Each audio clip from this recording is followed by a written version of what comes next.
Hello guys, नमस्कार। मैं हूं आपकी संजू यादव। हमारे यूट्यूब चैनल में आप सबका स्वागत है। तो जितने दर्शक लोग हमारे वीडियो को देख रहे हैं, मैं उनसे नमस्ते प्रणाम कर रही हूं।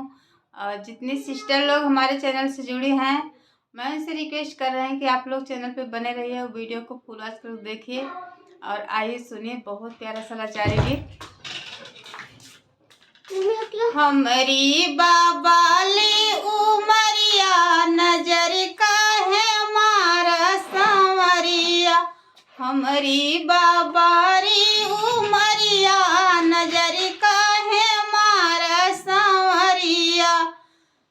जो देख ले है हमारे ससुरु बढ़ैता, जो देख ले है हमारे ससुरु बढ़ैता।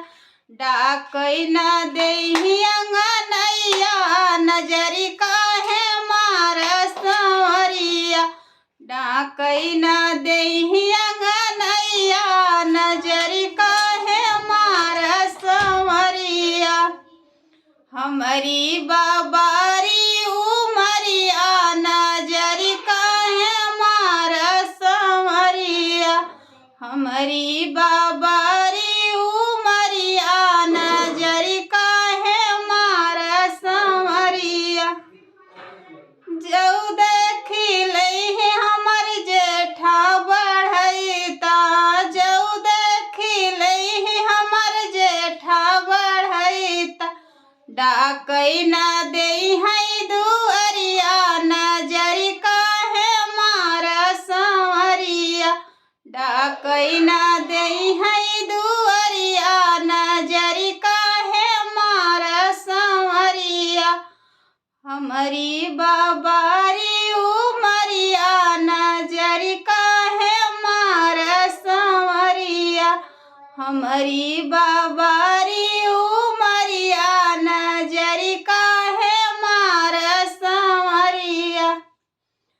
जो देख ले है हमर देवरा बढ़ैता, जो देख ले है हमर देवरा बढ़ैता।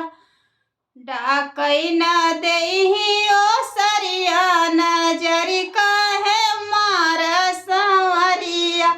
डाकई न देहि ओ सरिया नजरी का है मारा सांवरिया। हमारी बाबारी उमरिया नजरी का है मारा सांवरिया। हमारी बाबारी उमरिया नजरी का है मारा सांवरिया। जो देख ले है हमारी छोटकी नदिया, जो देख ले है हमारे छोटकी नदिया।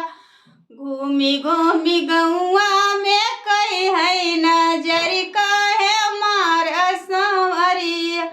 घूमी घूमी हमरो बदनमिया करई है नजरी का है मारा सांवरिया। हमारी बाबाली उमरिया नजरी का है मारा सांवरिया। हमारी बाबा